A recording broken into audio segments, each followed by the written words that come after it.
Thank you very much, members of the press.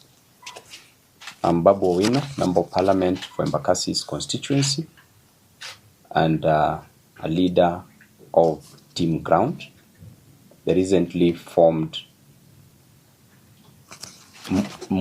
political movement that is doing the work under the doctrine of separation of powers, checks and balances, as was discovered or opined by Charles Louis de Montesquieu in the 17th century. So in this century, we are proceeding with his work to keep checks and balances on both the county governments and also the national government. Today, I want to issue the current sorry state of the Nairobi County government. Yesterday, the governor of Nairobi, Johnson Sakaja, did issue the state of the county,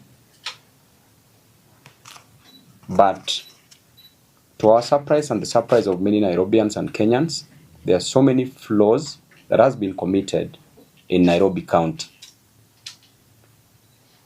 To this extent, we have come up and analyzed the Auditor General's report that was released yesterday, 107-page report that is talking about the situation in Nairobi County. We have analyzed page by page from page 1 to the last page, which is page 107, and we have come up with the following facts, the conclusion to which there is serious misappropriation of funds in Nairobi County. There is serious embezzlement of funds in Nairobi County. There is serious pilferage of funds in Nairobi County. There is serious defrauding of the hard-earned money for the Nairobians, and there is serious misrepresentation of facts. To be short, the factoids presented by the current governor of Nairobi County. And therefore,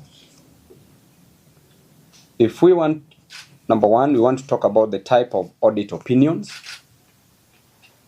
And number one is the unqualified opinion.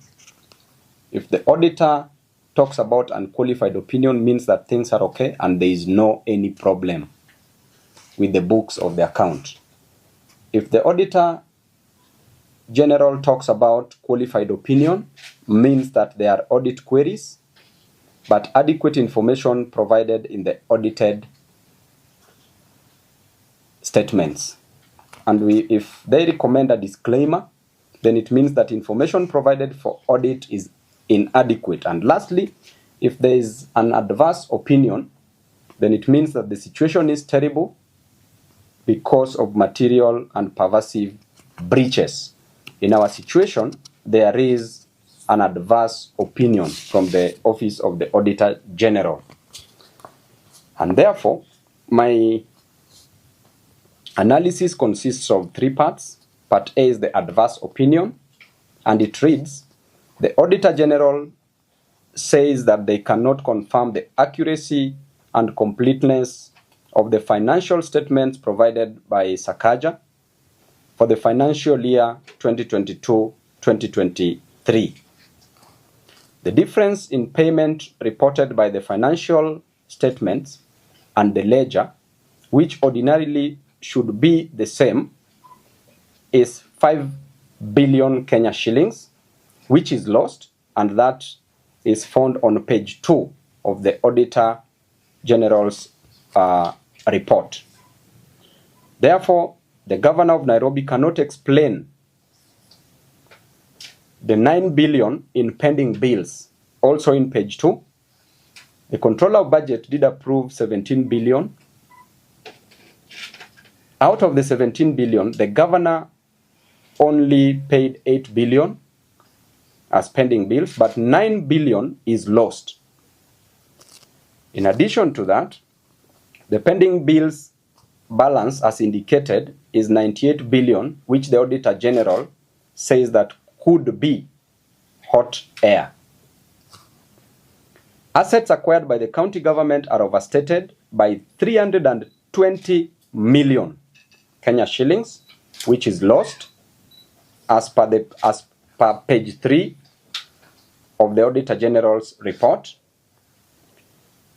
Next is the bank balances show that KRB, the RMLF indicates that 818 million Kenya shillings, that is what it indicates, while it should be 965 million Kenya shillings, which means that 147 million Kenya shillings is lost. Lost by lost means stolen or defrauded. Next is the recurrent account reports nil. The current account reports nil balance while it should have 365 million Kenya shillings, which means that 365 million shillings is also lost. Next is the revenue account shows closing balance at nil, while it should have been 1.9 billion Kenya shillings. Its opening balance also shows nil, while it was 1.3 billion Kenya shillings. Therefore, the total amount of money lost there is 3.2 billion Kenya shillings. That is found on page 3 of the Auditor General report. Part D of it says that balances of 561 million in 43 bank accounts not supported at all. Auditors cannot confirm the accuracy of cash balances of 1.44 billion Kenya shillings. Number 7, for assets acquired through NMS amounting to 620 million Kenya shillings, which is unsupported, payments were made of 3.5 billion shillings and a further 3.7 billion Kenya shillings found on page 4. Air was paid. By air, it can mean oxygen, carbon dioxide, or any other air. Air was paid, or hot air was paid for at 60.8 million Kenya shillings, apparently for floodlights, but no supply was done and no entry was made for the same, found on page 4 of the report. Sakaja says he paid salaries of 11.2 billion Kenya shillings, but records of banks and IPPD shows only 8.8 billion Kenya shillings. Hence, 2.2 billion Kenya shillings was paid to ghost workers. By ghost workers, now it means that that money has been stolen. Purported payments of 161 million Kenya shillings and 93 million Kenya shillings to temporary workers were not supported by any documents at all. That is on page 5 of the report. Number 10, 226 million Kenya shillings from the salary account was paid through 46 fictitious transactions, not supported at all and not related to salaries, which means 226 million again stolen. That is on page 5 of the report. That is part A on adverse opinion. Part B says other emphasis. Other areas where money has been lost. Number 1, despite reporting to have spent 29.2 billion against a budget of 39.6 billion, the county committed additional 17.8 billion, meaning it spent a total of 47.1 billion, which is 7.5 billion shillings above the budget. Now you can see where the fraud is, because they've budgeted for money, but they've spent above what they budgeted for. So which means they were spending on what they didn't budget for. That is on page 6 of the report. Despite the county having a whooping, that is number 2, despite the county having a whooping 832 cases, this is where now there is serious fraud. The county had 832 cases. A mere 11 advocates were owed 10.7 billion Kenya shillings. 11 advocates owed 10.7 billion Kenya shillings in fees, and a further 121 advocates owed another 10.2 billion Kenya shillings. Hence, legal fees for 132 lawyers stood at 20.9 billion Kenya shillings. So you want to tell me that Sakaja has already paid 11 advocates 10.7 billion Kenya shillings. It means that every advocate was pocketing 1 billion, close to around or approximately 1 billion Kenya shillings. What is the governor doing? That is found on page 6. The county has not resolved audit issues raised by the previous audit report. Number 4, the county did not report the various funds being run by the county, e.g. disaster fund, and there you heard what happened even in Embakasi East constituency when there was serious disaster resulting from the gas explosion. A budget of 285 million disappeared. Not even a shilling was used to help any of the victims from the county government. Not even a mattress, not even Piriton was bought to give my people to sleep so that they could not feel the pain. Despite withdrawing, that is number 5, despite withdrawing 30.5 billion from the county revenue fund, no reports were filed with the Office of the Auditor General. Remember, 30.5 billion was withdrawn, but no report filed. That is on page 7 of the report. Number 6, Nairobi Pay, the absolute revenue management system vendor, operates without a valid contract. I did talk to the majority leader of the county assembly, Mheshimiwa Imwatok, and he said that on Tuesday next week they will table a report on the same, and that the report says that was written in Mombasa, that there was a recommendation from the committee. The MCS said that the governor should be prosecuted. That is what the decision was. And that report, as we speak, Governor Sakaja is working so hard so that the report is not tabled next week on Tuesday. We'll follow it up. Number 7, payment for roads and civil works amounting to 567 million was not supported by any document, which means that 567 million for roads was paid but not supported. So members of the press and Nairobians, have you seen those roads being constructed? According to the last report, the analysis showed that the amount of money that was spent was only 400 million. But here, that is for all the development that Sakaja did. The first development that he claimed to have done was about the school feeding program, that he spent 200 million Kenya shillings.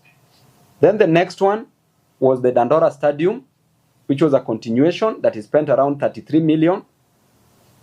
Then the rest of the money, which was around 167 million, went to roads. But here we are being told 567 million went to roads. So where is the money for these roads? That's on page 8.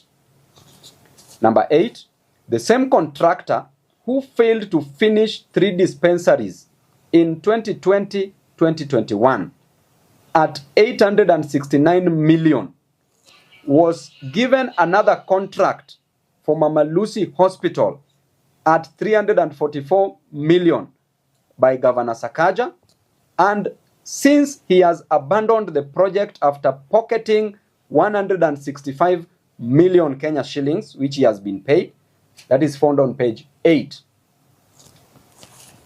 Number 9, an amount of 32 million Kenya shillings was given to fictitious 683 beneficiaries. Hiyo ni hewa, 32 million ilienda kwa hewa, stolen, that is on page 11 of the report. Number 10, despite buying vehicles for 100 million only, the county government paid 771.6 million to vehicle vendors, those who are selling vehicles, 671.6 million in excess of the 100 million that was budgeted for. So that money has been stolen. Remember, the vehicles were supposed to be bought at 100 million, but the amount of money that was paid to the person who was selling the vehicles was 771.6. Therefore, 671.6 million has been stolen, found on page 12 of the report. Number 11, despite the law requiring that salaries don't pass 35% of total revenue, the county paid 37% of 30.5 billion, blatantly breaching the law. Number 12, incompetence and deals facilitated double payment of leave allowance of 15.4 million to 178 favored county staffs, found on page 13 of the report. Number 13, despite having their gross pay properly paid, 26 officers were paid additional 17.6 million Kenya shillings without any reasons, which means that those were conduits for removing money from county accounts. That is found on page 14. Number 14, an entire 393 employees not tax exempt were paid 52.5 million Kenya shillings without pay as you earn tax deductions, which means that money for KRA was stolen there. So KRA, mkona kazi, wacheni kufuata watu airport mkitafuta underwear ya watu huko na kutafuta vitu za watu. Kazi, pesa iko hapa kwa county. That is on page 14. Number 15, some 395 employees were paid additional salaries of 100 million that cannot be explained. Probable collectors for some big short, found on page 14. Everything that I'm reading are very factual, and these are as per the Auditor General's report. Number 16, out of 13,354 employees of the county, only 167, which is 1.25%, are persons with disabilities against legal requirements of 5%. They should be 5%, not 1.25%. So there is no compliance. So therefore, the governor, you must up your game and employ persons with disabilities. That is found on page 14. Question number 17. Despite deducting pay as you earn, NSSF and NHIF of 1.72 billion, the county government did not remit those statutory deductions, which means that they are deducting, but they are stealing these monies. They are not remitting. Number 18, on the drama of legal fees, 375.9 million paid irregularly as follows. That runs from page 18 to page 24 of the Auditor General's report. Number A part of it, 34 million paid, 34 million Kenya shillings paid were a fee note of 80 million, which was raised in a case which was before the High Court in a commercial transaction, case number 1581 of 2014, to defend the county on outstanding land rates of 5.4 million. So 34 million was paid. Okay? The advocate raised a legal fee of 80 million. So I want you to note the nature of these cases and why 80 million should be raised for such cases. That was in 2014, but money has been paid now. Okay? So which means that one of the ways by which the governor uses to steal money from the county is through these legal fees. Using these lawyers, they have very exorbitant, expensive, high fee notes. Then that is where the government takes 50% of what he pays. And that is an agreement that he makes before. And that is what he dangles to some of the MCAs, that if you don't fight me, bring one lawyer, I pay your legal fees. So that is what is happening at the county. Part B of it, 47 million were paid where a fee note of 78 million was raised to represent the county in a matter which was the Environment and Land Court, case number 248 of 2021, where a small plot was double allocated by the county in Kayole. Part C, on the 17th mwezi wa saba, 17th mwezi wa saba 2023, 57.8 million Kenya shillings was paid to a law firm for defending. Now, I want you to hear, this is very serious. 57.8 million paid to a law firm for defending the county in a matter which was in the court, in the Environment and Land Court, case number 18 of 2022, against Ndakaini Dam land compensation of 1989, where a fee note of 77.9 million Kenya shillings was raised. So he paid 57.8. D, on the same month, same day, 17 mwezi wa saba 2023, 67 million was paid to an advocate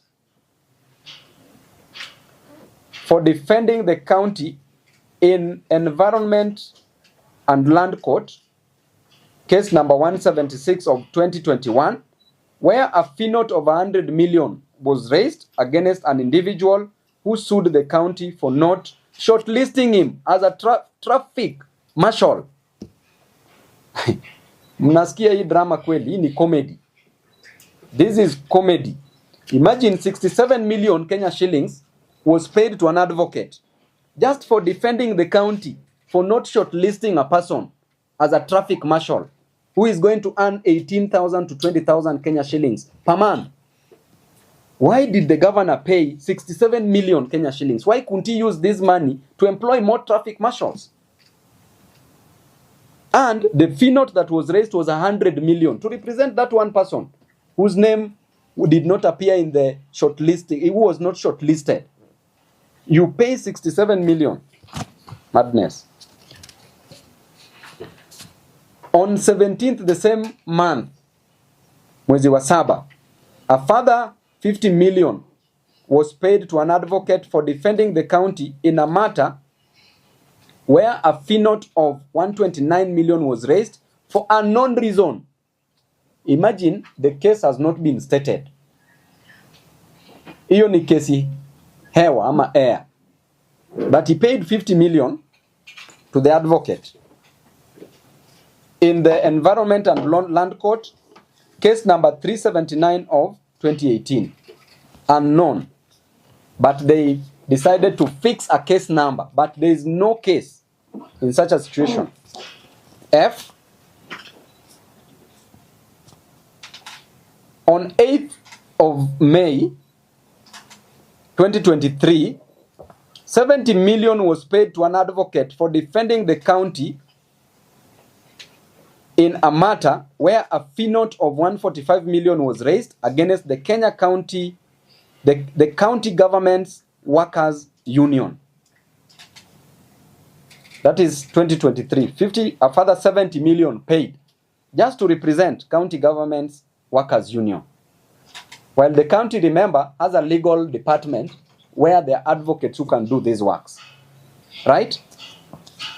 G, on 17th mwezi wa saba 2023, 30 million was paid to an advocate for defending the county in a matter where a fee note of 116 million was raised on alleged threats on county workers' pension fund. Just threats. You issue a threat, you are taken to court, an advocate is paid 30 million. H, even those who have cases for murder, cases for terrorism, they don't pay advocates such amounts. H, on the 17th of March 2023, 20 million Kenya shillings was paid to a law firm for defending the county government in a matter which is before the High Court, a miscellaneous case number 123 of 2017.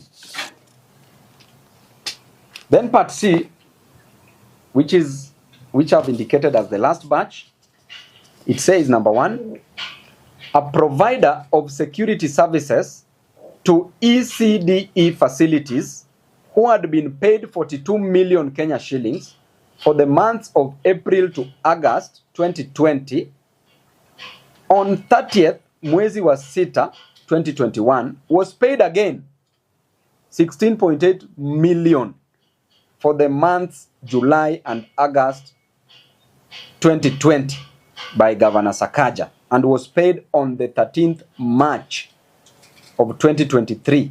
So the amount of money that has been stolen there is 16.8 million Kenya shillings. That is found on page 25 of the report.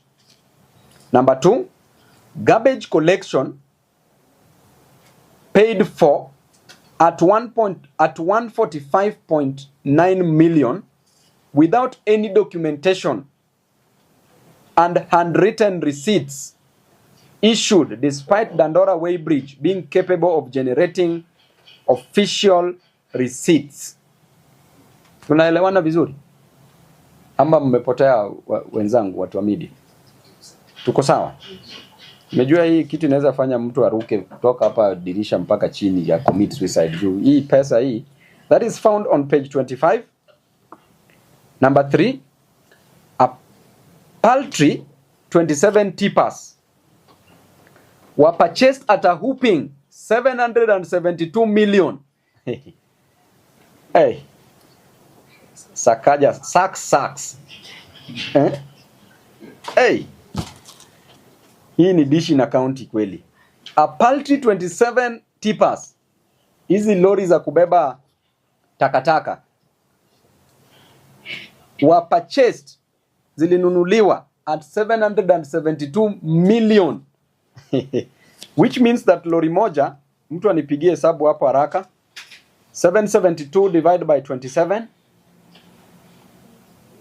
tupate bei ya lori moja hapo haraka sana, is approximately 30 what million? 28 million. So lori moja ya tipa ilinunuliwa at 28 million. Hey, that is on page 26. Other notables: Governor Sakaja has refused to appoint critical staff. This is also in the report. Number 1, as critical as a county secretary who serves as a secretary to the cabinet and head of county public service is county public service has not been appointed a substantive office holder for 19 months. Someone is still acting with restricted powers. Number 2, on the 35 accounting officers, only 29 have been appointed 19 months down the line. The question is, aren't there enough qualified people in Nairobi to do the jobs? Why haven't we appointed the 16 remaining? Number 3, there is a case seeking to nullify the appointment of Sakaja's County Public Service Board members due to breach of the law. So that means clearly that he's a lawless man, as you can see. And therefore, Sakaja's state of the county was merely diversory. Number 1, the big projects, building primary school classrooms, which is not his duty, as he was purporting and saying, that is a function of the national government. The big projects, building primary school classrooms, northern collector tunnel for water, waste to energy power facility, are not in the county government's budget, as he was saying that we will do them in this financial year. They are not in the budget. Therefore, he cannot do that which is not in the budget. Number 2, the county was running a budget of 42 billion with a development portion of 12 billion Kenya shillings. So the question is, where does this money go to? Because this financial year, clearly, Sakaja has only spent 400 million Kenya shillings. So where is the rest of the 12 billion? We are finishing our financial year in June.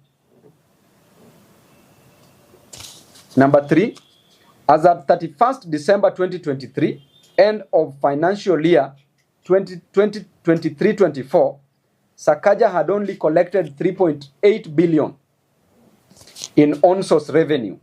How can he lie that he collects the budgeted 19 billion on the on-source revenue? And if indeed he said that he collects that, then where is the balance, the deficit? Where has this money been taken to? Because he says that he collects money. So where is this money taken to? Number 4, Dishina County is getting funding from government development partners, from the national government, from the county government. And kitchens being built by the county government. Who is this so-called implementing partner? They've not been mentioned anywhere. Where and what is the contract between them and the county? That's a sensitive docket where you cannot say that you are in a contract with somebody and that contract is impliedly. The contract must be expressly. It must be put down on paper because that's a sensitive docket. We are dealing with children. We want Governor Sakaja to come out and account to the people of Nairobi on the specific resources budgeted for and entrusted with him from the equitable share of revenue, which is 20 billion Kenya shillings, on-source revenue of 19.9 billion Kenya shillings, and 3 other additional conditional allocations of 2 billion Kenya shillings. Whatever he chooses to do with other funds will be the subject of audit and accountability as and when those funds are available. Therefore, the people of Nairobi are not interested in drama. They are not interested in dimples anymore and damn talks. They need services in all the fundamental areas where the Constitution devolved functions to counties. Thank you very much.